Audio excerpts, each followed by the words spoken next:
So this is apple orchard and food plot. And what I've got growing in here right now are oats. The taller thing that you see is oats. And brassicas are also in here. Here's some right here. They didn't come up as well as the oats did. I got a lot of little maple trees growing in here because I had a bunch of maple plants or maple trees around here. At the same time we planted all their seeds came down. I've got about 25 apple trees, all different varieties. Trying to get them to come down at different times. Different apples, late season, mid-season, early season apples. And this year I finally cut enough trees back, the big trees, to get enough light that instead of just growing, they all started, or not all of them, about half of them bloomed and actually have apples on them. This one's got a few. There's one here. There's some of the trees are bigger. This area was more new trees. This area over here is some older trees.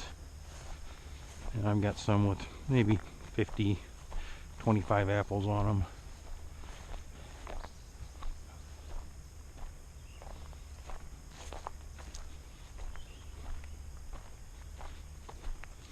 There's my mineral lick right in front of my camera.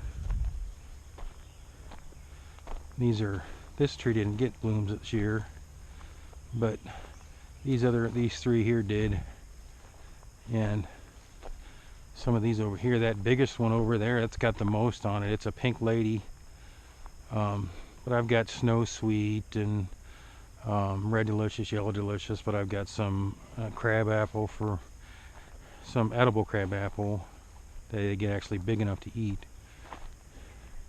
And so I put a bunch of different ones down here to try to see what I could get to grow. This is all flood ground. This one's got quite a few. There's 3 here, 4, 5, 6, 7, 8.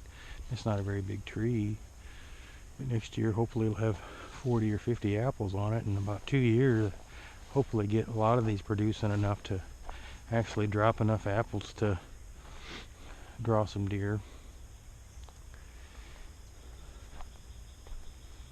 That's the problem I have down here, is this is all flood ground. The road that we came down on, this is higher here than in a lot of places. And I want to make these videos because I don't find a lot of people putting videos out that have my situation. And one of them is that I've got to drive through that every time I come down. And that's all really low. And this still floods, but this drains. So this might flood once or twice a year. It might not flood for 2 or 3 years. But when it does flood, it drains really fast. Past January or December of 15, we had a record flood, and the water is taller than me where I was standing. So it went over these trees for the most part. It was only wet for about 3 or 4 days, and it was gone.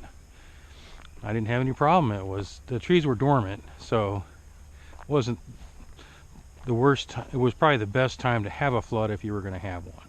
So, but I'm trying to see what I can grow. I'm trying to see what'll live and thrive in this kind of an environment. This is all bottomland, and I have to clear trees to do things like this. And this is about 1 acre altogether, maybe just a little less. And right now the oats look great. Whether or not they're eating them very much, I do get some deer on camera eating these. There's some deer tracks right there. I do get deer eating this. They don't hit it real hard. Here's my control area. I had a fence that I had left over, and you can see it's no lower where I'm standing than inside the fence. So that's the same thing in there.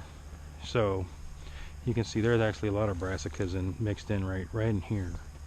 There's quite a bit.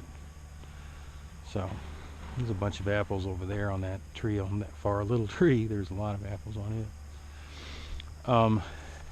But we'll see. I've got another food plot, and it's an area that's a little bit wetter, and I'm going to track that this year and see how it does also, and I'll show you that on another video.